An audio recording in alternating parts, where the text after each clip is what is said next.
Hello friends. Welcome back to my channel economics with Deepti. आज की class में मैं आपके साथ डिस्कस करूंगी अबाउट क्वाजाई रेंट। देखिए, आप लोगों ने इकोनॉमिक्स में रेंट के बारे में बहुत बार सुना होगा।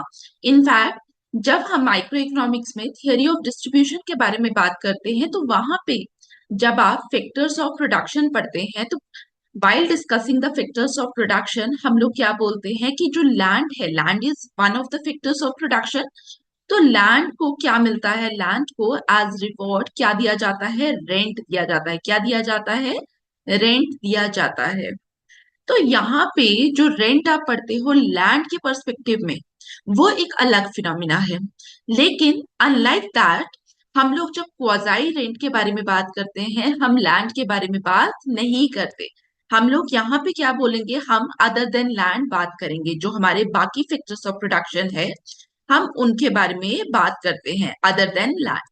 और यहाँ पे जनरली जो हमारे फैक्टर्स ऑफ प्रोडक्शन है, वो कौन से हैं? वो फिक्स्ड फैक्टर्स ऑफ प्रोडक्शन है। फिक्स्ड फैक्टर ऑफ प्रोडक्शन से मेरा मतलब है, यहाँ पे हम लोग किसके बारे में बात करेंगे?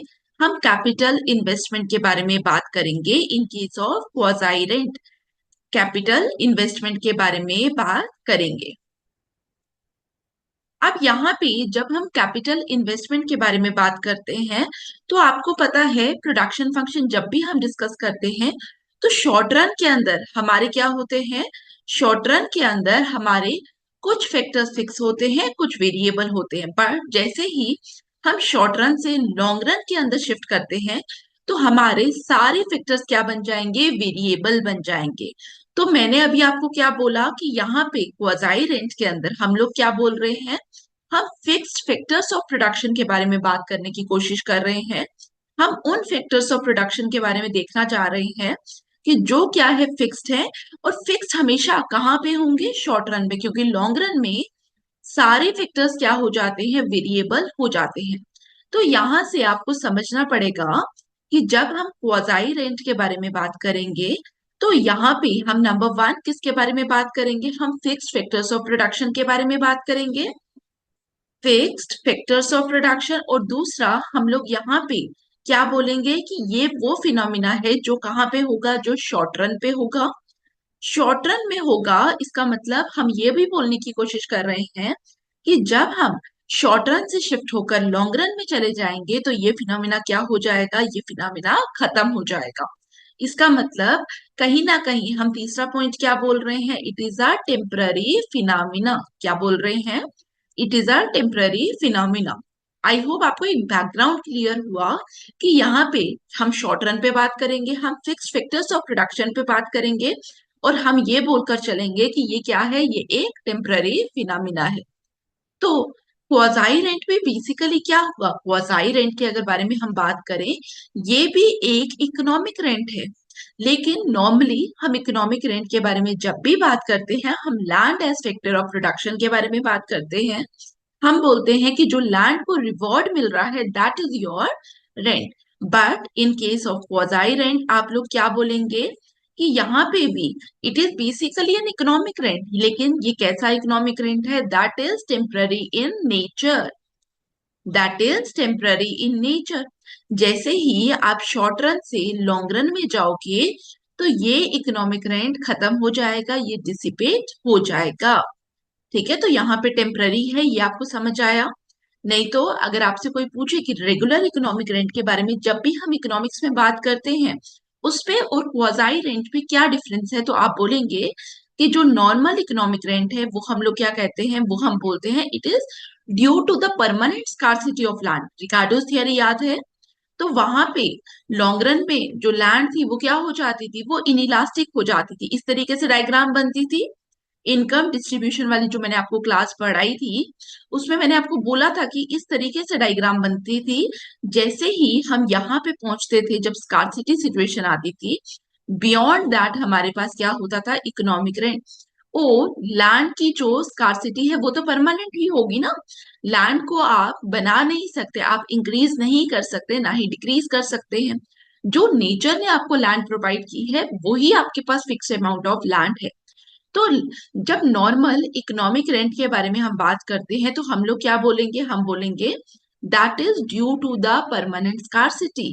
लेकिन in case of quasi rent हम लोग क्या बोल रहे हैं कि ये जो सप्लाई और डिमांड के बीच में डिस इक्विलिब्रियम हमें दिखाई दिया, ये क्यों हो रहा है? Because it is temporary. Supply और डिमांड के बीच में जो डिसइक्विलिब्रियम है ये टेम्पररी नेचर का है। जैसे ही सप्लाई इंक्रीज करेगी ऑफ द रॉ मटेरियल या फिक्स कैपिटल की, तो वैसे ही क्या हो जाएगा, वैसे ही ये जो क्वाजाई रेंट है वो खत्म हो जाएगा, वो डिसिपेट हो जाएगा। आई होप आपको समझ आया, आपको एक बैकग्राउंड मिला होगा कि क्वाजाई रेंट में हम क्या देखने की कोशिश करेंगे। अभी मैं आपको थोड़ा डिटेल में पढ़ाऊंगी कि क्वाजाई रेंट क्या होता है, और बहुत सिंपल कॉन्सेप्ट है। और साथ ही जब हम लास्ट में डायग्राम देखेंगे तो वहां पे आपको एक चीज समझ आएगी कि शॉर्ट रन से लॉन्ग रन में जाते हुए किस तरीके से आपका क्वाजाई रेंट खत्म होगा।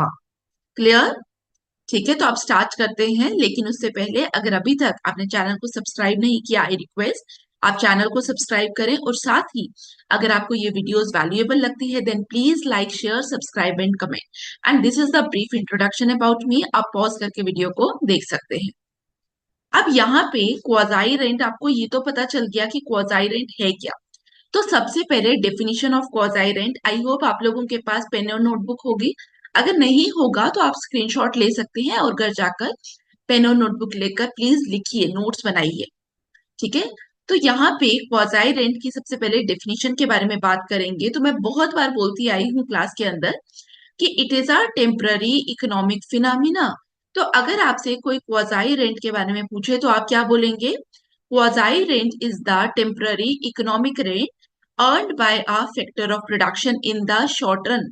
ठीक है, तो आपसे कोई भी पूछे, कहीं ऑब्जेक्टिव एग्जाम में आप बैठे हैं, कहीं स्टेट सिविल सर्विसेज के एग्जाम में आपको सब्जेक्टिव में आंसर लिखना आ जाए, तो दोनों एस्पेक्ट में, चाहे ऑब्जेक्टिव हो चाहे सब्जेक्टिव एग्जाम में आप बैठे हैं, तो आपको डेफिनेशन पता होनी चाहिए। ठीक है, तो ये क्या है? It is a temporary economic rent earned by a factor of production in the short run. और जनरली हम लोग क्या बोलते हैं, यहाँ पे जब हम फैक्टर ऑफ प्रोडक्शन के बारे में बात करेंगे तो यहाँ पे आप बोलेंगे except land. Clear? It is excess over minimum payment. आप लोगों को परफेक्ट कंपटीशन याद है? तो परफेक्ट कंपटीशन में हम जब लॉन्ग रन में बात करते हैं तो हम लोग क्या बोलते हैं, हम यहाँ पे हमारा ये इक्विलिब्रियम होता है। तो उस समय हम लोग क्या बोलते हैं कि हमारे पास कोई क्या है, नॉर्मल प्रॉफिट है, बेसिकली हम यही बोलते हैं। तो यहाँ पे हम इस मिनिमम पॉइंट के बियॉन्ड बात करेंगे। ये जब आपके साथ मैं डायग्राम शेयर करूंगी अभी थोड़ी देर में, तो आपको थोड़ा ज्यादा अच्छे से समझ आएगा ये वाला पॉइंट। तो इसको थोड़ी देर के लिए पेशेंट पेशेंट रहिए, आपको थोड़ी देर बाद ये डायग्रामेटिकली ज्यादा अच्छे से समझ आएगा। अभी के लिए पढ़ लीजिए, वापिस से मैं ये स्लाइड आपको शो करूंगी। Quasi rent is the access payment received by a factor over it's minimum supply. Short term scarcity. ठीक है, हम बार बार शॉर्ट रन पे बात कर रहे हैं, तो यहाँ पे क्या है, शॉर्ट टर्म स्कार्सिटी। वंस ये स्कार्सिटी खत्म हो जाएगी, ठीक है, अभी हम एग्जाम्पल से भी पढ़ने की कोशिश करेंगे।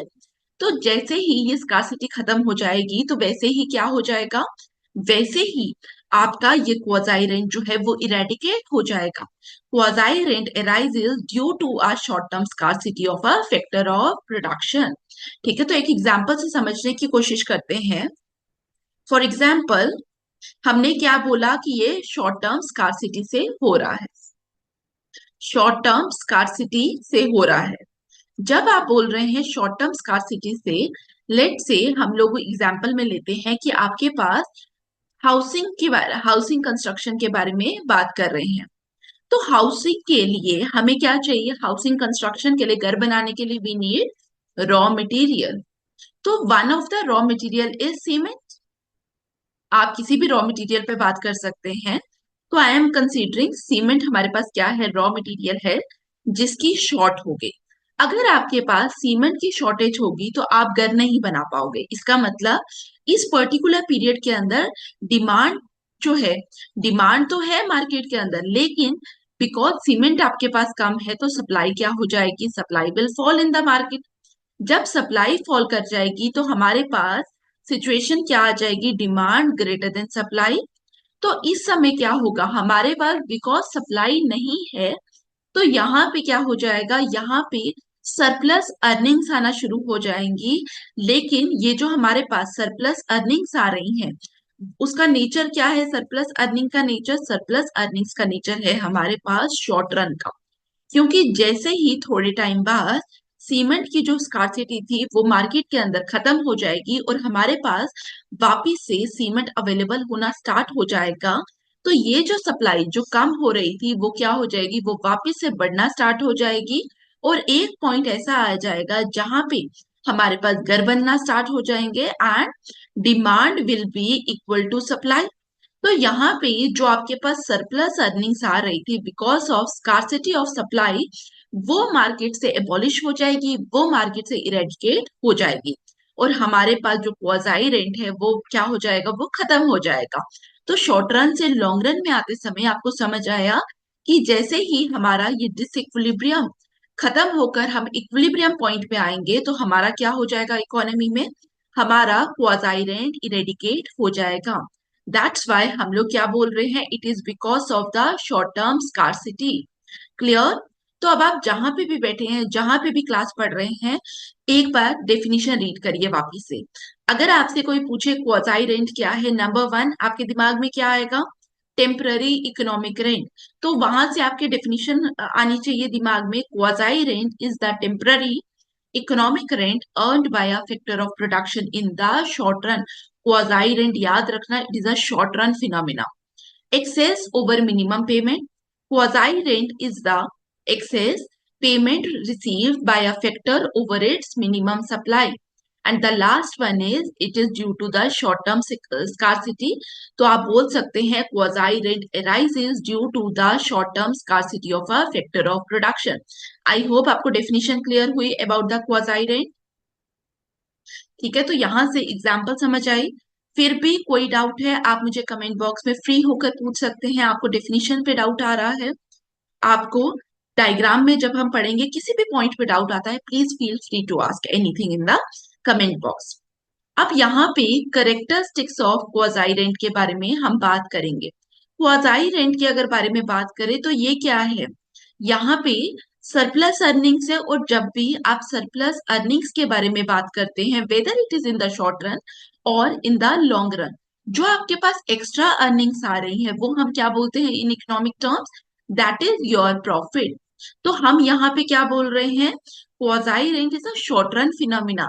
तो यहाँ पे हमारा प्रॉफिट क्या होगा? हमारा जो प्रॉफिट होगा that is short term profit. तो हम यहाँ पे बोलेंगे कि जो हमारा क्वाजाई रेंट है that is short term profit.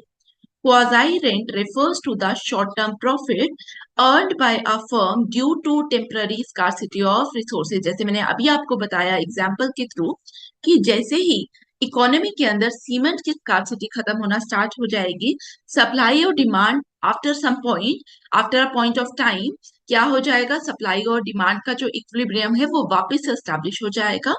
That's why जो हमारा ये सरप्लस अर्निंग्स है, जो हमारा ये शॉर्ट टर्म प्रॉफिट है, वो क्या होगा? It is temporary due to temporary scarcity of resources. जैसे ही ये स्कार्सिटी ऑफ रिसोर्सेज खत्म हो जाएगी, हमारा वापस से डिमांड और सप्लाई का इक्विलिब्रियम एस्टैब्लिश हो जाएगा। हम वापस से कहाँ पहुंच जाएंगे? हम वापस से एक ऐसे पॉइंट पे पहुंचेंगे जहां पे क्वाजाई रेंट इकोनॉमी के अंदर हमें नहीं दिखेगा। फिर दूसरा टेम्पररी एडवांटेज, क्योंकि ये टेम्पररी फिनोमिना है, टेम्पररी, उस शॉर्ट रन पीरियड के अंदर ही जो हमारा प्रोड्यूसर है वो क्या कर सकता है? वो प्रॉफिट अर्न कर रहा है। दैट्स वाई हम लोग इसको क्या बोलेंगे? It is temporary advantage. Quasi rent provides a temporary competitive advantage until new suppliers enter the market. अब सीमेंट की अगर स्कार्सिटी थी और जैसे ही न्यू सप्लायर्स एंटर करेंगे मार्केट के अंदर, तो वैसे ही हमें क्या दिखाई देगा? कि ये जो क्वाजाई रेंट है वो खत्म होता हुआ दिखाई देगा। ठीक है, तो यहाँ पे करेक्टरिस्टिक्स ऑफ क्वाजाई रेंट के बारे में अगर बात करें, जैसे जैसे मोर रिसोर्सेज इंप्लॉय होंगे the quasi rent will eventually diminish. क्यों? अभी लास्ट पॉइंट से हमने देखा, जैसे ही अगर हम सीमेंट के बारे में बात करें, जैसे ही new suppliers of cement market के अंदर आएंगे, न्यू सप्लायर्स ऑफ सीमेंट के आने की वजह से होगा क्या? Because of new suppliers of cement, हमारा जो मार्केट में सप्लाई का जो कॉन्स्ट्रेंट आ रहा था, सप्लाई फॉल थी मार्केट में, सप्लाई जो थी वो उसमें स्कार्सिटी दिखाई दे रही थी, वो ऑटोमेटिकली क्या हो जाएगी, वो ऑटोमेटिकली विल डिमिनिश। ठीक है, due to diminishing returns. Next point पे अगर हम बात करें, that is importance of quasi rent. Quasi rent important क्यों है? अगर आप एक सप्लायर हो तो आपके लिए क्वाजाई रेंट इंपॉर्टेंट क्यों है? Because in even in the short run ये आपको क्या ला कर दे रहा है, ये आपको प्रॉफिट्स ला कर दे रहा है।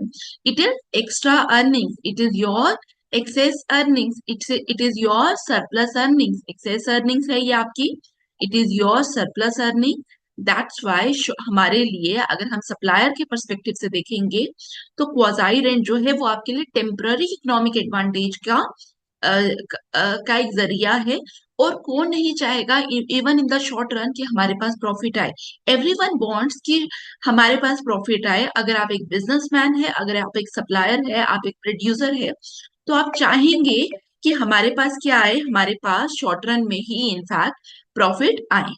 तो temporary economic advantage, quasi rent refers to the temporary excess earnings above the minimum required to keep a resource in its current use.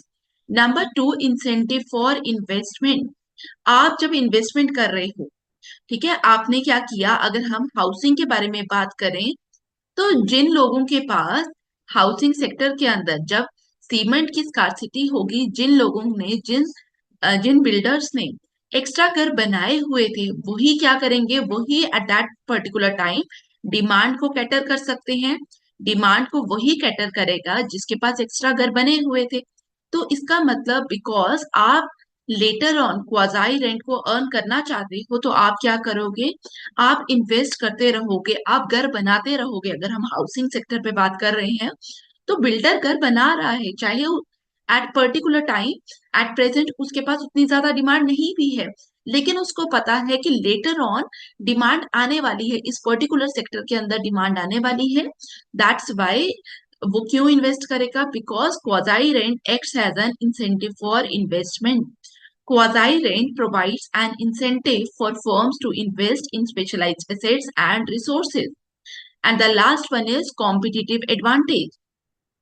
यहाँ पे मैंने आपको क्या बताया, अगर हम हाउसिंग सेक्टर पे बात कर रहे हैं तो यहाँ पे सिर्फ उन्हीं लोगों को फायदा होगा, उन्हीं बिल्डर्स को फायदा होगा जिन्होंने क्या किया हुआ है, जिन्होंने घर बनाए हुए हैं, जिन्होंने हाउस ऑलरेडी कंस्ट्रक्ट किए हुए हैं। तभी जैसे ही डिमांड आएगी तो वो लोग क्या करेंगे, वो डिमांड मीट कर सकते हैं। तो आपके लिए ये क्या है, ये टेम्पररी कॉम्पिटिटिव एडवांटेज है मार्केट के अंदर। जिन लोगों ने घर नहीं बनाए होंगे, जिन बिल्डर्स ने घर नहीं कंस्ट्रक्ट किए होंगे, क्या क्वाजाई रेंट उनको एक एडवांटेज देगा, टेम्पररी एडवांटेज नहीं देगा। क्लियर? तो अगर आपसे कोई पूछे about the importance of quasi rent, आप क्या बोलेंगे? Number one, it is a temporary economic advantage. Number two, it is an incentive for investment. Number three, competitive advantage. आप लिख भी पाएंगे। क्लियर? यहां तक सबको क्लियर हुआ? अब फैक्टर्स इफेक्टिंग क्वाजाई रेंट के बारे में अगर हम बात करें तो सबसे पहले क्वाजाई रेंट में हम लोग किसके बारे में बात कर रहे हैं? अगर हम हाउसिंग के बारे में बात कर रहे हैं तो हमने यहाँ पे क्या देखा, हमें घर बनाने के लिए भी नीड सीमेंट। तो यहाँ पे जब भी इनपुट अवेलेबल है तो आप लोग क्या करेंगे, आप लोग कंस्ट्रक्शन करेंगे घर की, बिकॉज आपको पता है जैसे ही इनपुट्स की स्कार्सिटी होगी, because inputs are limited in the market, कई बार बहुत ज्यादा प्राइस हाइक हो जाएगा इनपुट का, तो आपके लिए फिजिबल नहीं होगा to construct particular building at that time. तो आप लोग क्या करेंगे, जैसे ही इनपुट्स अवेलेबल होंगे मार्केट में तो आप कंस्ट्रक्शन करना स्टार्ट कर जाएंगे।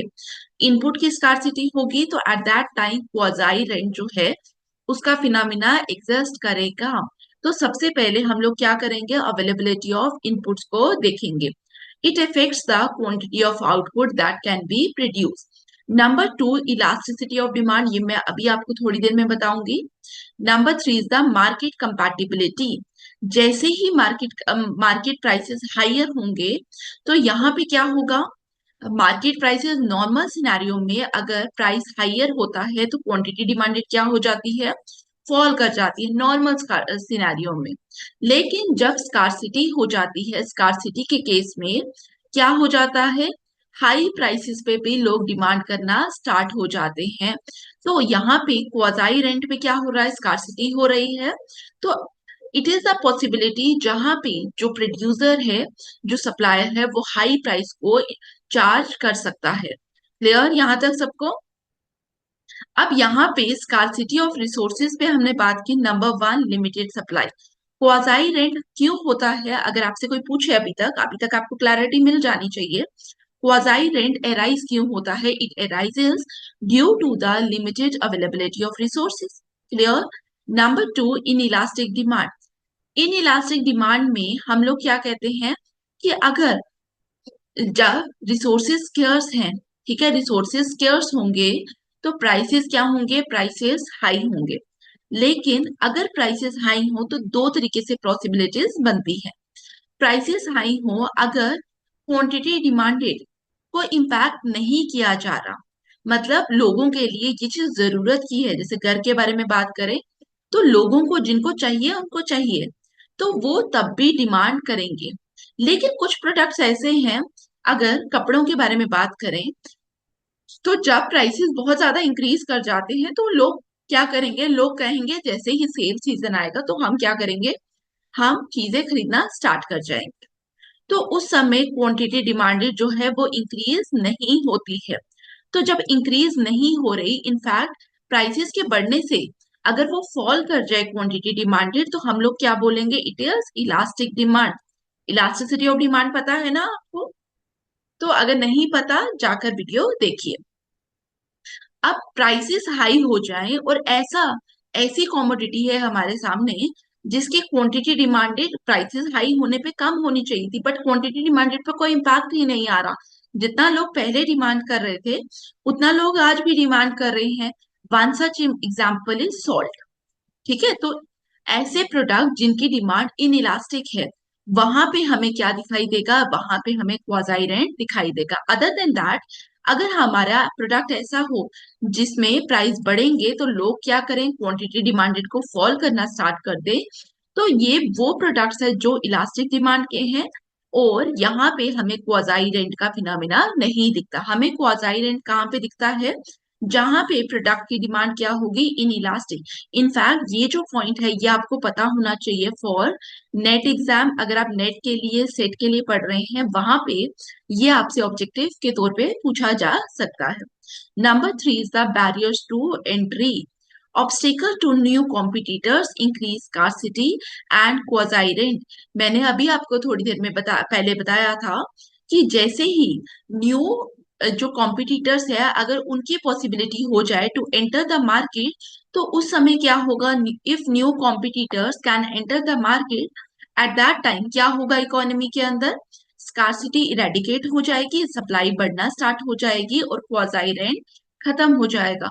लेकिन अगर ऐसा हो कि न्यू कॉम्पिटिटर्स के लिए बैरियर्स हो, ठीक है, आप लोगों ने मोनोपोली में बैरियर्स पढ़े, ओलिगोपोली में बैरियर्स पढ़े, अगर हमारा मार्केट स्ट्रक्चर ऐसा है जहां पे मोनोपोली है, जहां पे ओलिगोपोली है, तो वहां पे क्या हो जाएगा, वहां पे ऑब्स्टेकल्स होंगे, वहां पे बैरियर्स होंगे।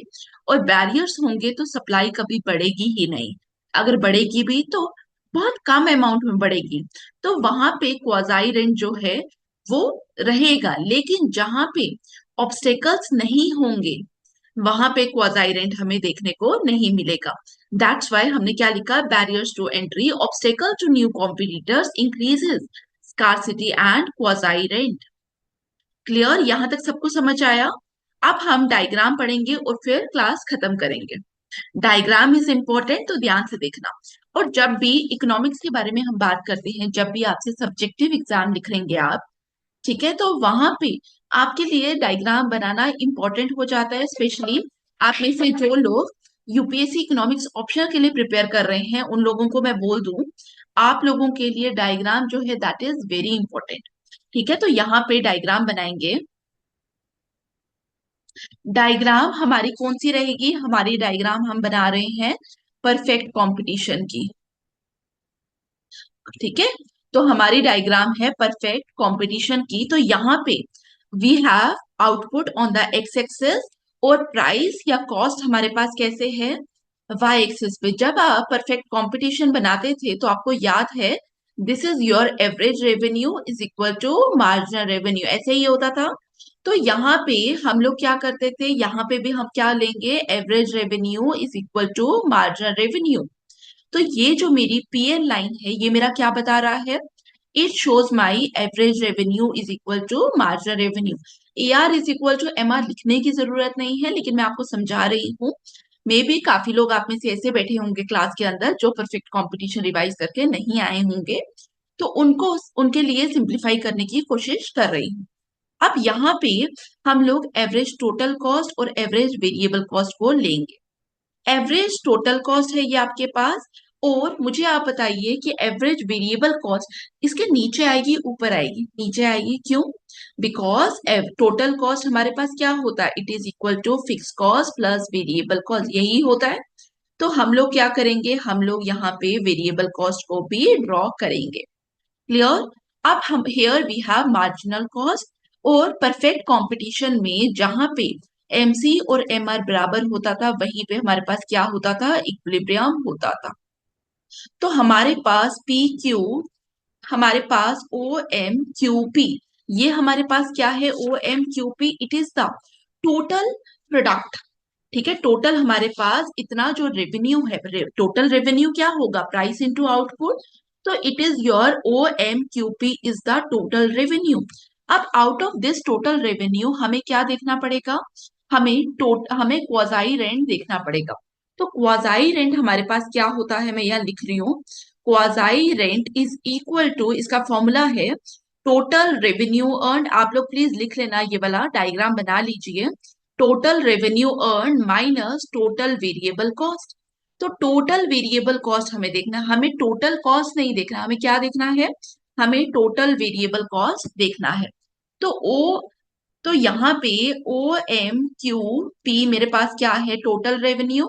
तो मुझे इसमें से माइनस करना पड़ेगा क्या, एवरेज वेरिएबल कॉस्ट। तो this is my average variable cost, O M E, इसको मैं मार्क कर लेती हूँ H, minus O M E H. तो ये वाला जो मेरे पास ये वाला जो एरिया आ रहा है ना, this is my quasi rent.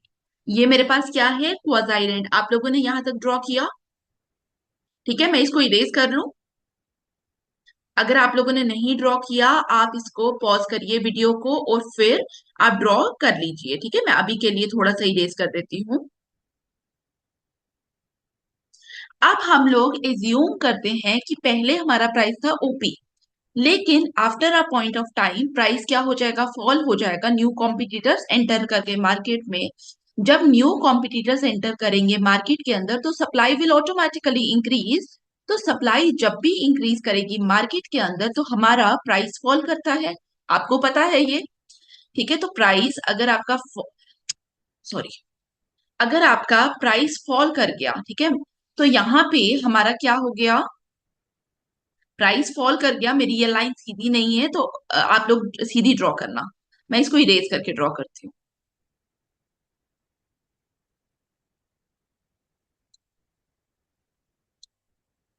हमारा प्राइस फॉल कर गया, ठीक है, मेरी अभी भी थोड़ी टेढ़ी आई है, आप सीधी बना लीजिए। तो हमारा लेट से प्राइस हमारा हो गया OP dash. Now P dash L L dash, ये लाइन हमारी क्या बता रही है, it shows average revenue is equal to marginal revenue, यही बताएगा, क्योंकि प्राइस लाइन पे ही हम परफेक्ट कंपटीशन में एआर और एमआर को देखते हैं। तो यहाँ पे हम वापिस से क्या देखेंगे, M R is equal to M C, तो यहाँ पे इस पॉइंट पे, तो नाउ हमारा जो टोटल रेवेन्यू है वो कितना है, ओ एम, इसको मार्क कर लीजिए R, O M R P dash, ये हमारा क्या हो गया, टोटल रेवेन्यू, माइनस हमें क्या निकालना है, टोटल वेरिएबल कॉस्ट। और टोटल वेरिएबल कॉस्ट निकालने के लिए मुझे इस पॉइंट को देखना पड़ेगा। ठीक है, तो यहाँ पे मेरी लाइन सीधी नहीं आ रही, आप लोग सीधी प्लीज बनाना। तो यहाँ पे हम लोगों ने क्या देखा, हमारा जो टोटल वेरिएबल कॉस्ट है दैट इज, लेट से मैं इसको मार्क कर देती हूँ P double dash, O M dash, इसको मार्क कर लीजिए जी पी डबल डैश। तो आप देख रहे हैं जैसे ही न्यू सप्लायर सेंटर की है आपका क्वाजाई रेंट क्या हो गया, फॉल कर गया। This is your quasi rent, area fall किया। ठीक है, फर्दर अगर आपका प्राइस फॉल कर जाए और कितना फॉल कर जाए, पहले हम इसको इरेज कर लेते हैं। आप इसका स्क्रीनशॉट लेते जाओ, ठीक है, सो दैट आपको लेटर ऑन मुश्किल ना आए। अब मैं इसको इरेज कर लेती हूँ सो दैट डायग्राम क्लियर हो जाए।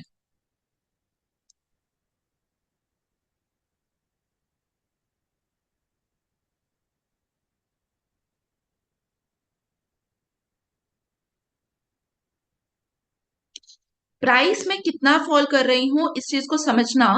प्राइस में अब उतना फॉल कर रही हूँ कि मेरा प्राइस मेरा जो मार्जिनल रेवेन्यू है वो किसको टच करे, मिनिमम पॉइंट पे टच करे।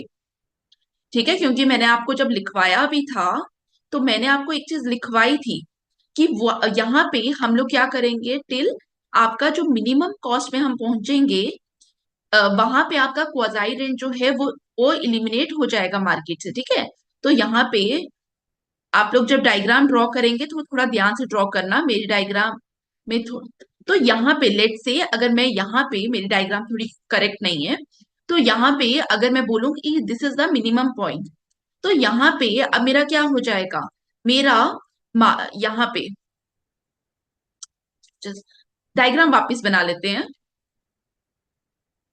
ठीक है, मैं बाकी तो मैंने आपको बताया कि क्वाजाई रेंज जो है वो श्रिंक कर रहा है, लेकिन हम मिनिमम पॉइंट वाली बनाएंगे।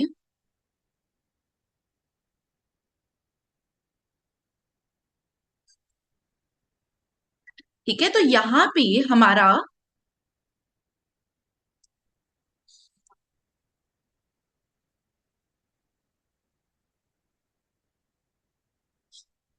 हमारा मिनिमम पॉइंट पे टच कर रहा है। ठीक है, थोड़ा पॉइंट इधर होना चाहिए था, बट स्टिल मिनिमम पॉइंट पे टच कर रहा है।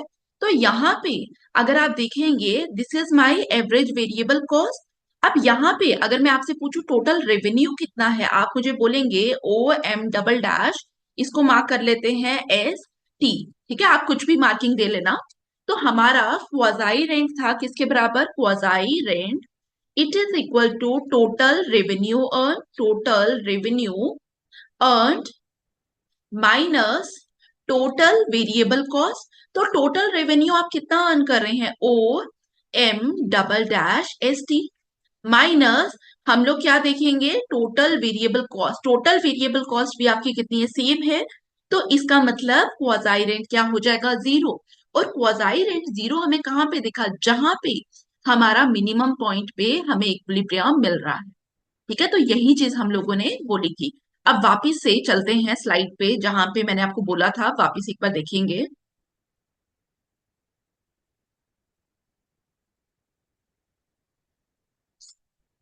Quasi rent is the excess payment received by a factor over its minimum supply price। Minimum supply price क्या था आपका, जहां पे हम लोगों ने अभी ये देखा, this is the point for your minimum supply price. ठीक है, यही वाला पॉइंट था ना, तो इसके ऊपर अगर आपका प्राइस आ रहा है एट दैट टाइम हम बोलेंगे कि हम लोगों को क्या मिल रहा है, क्वाजाई रेंट। लेकिन जैसे ही आपका मिनिमम प्राइस का पॉइंट आ जाएगा तो उसके बियॉन्ड जो आपका क्वाजाई रेंट है वो इकोनॉमी से डिसिपेट हो जाएगा। क्लियर, तो this is your concept of quasi rent. अगर आपको इसकी पीडीएफ चाहिए होगी तो आप मुझे कमेंट बॉक्स में बता देना, मैं आपको Telegram group economics with Deepti पे शेयर कर दूंगी। ठीक है, और टेलीग्राम चैनल को ज्वाइन करिए सो दैट आपको टाइमली अपडेट्स मिलते रहे। Thank you for watching, see you in the next class. Thank you.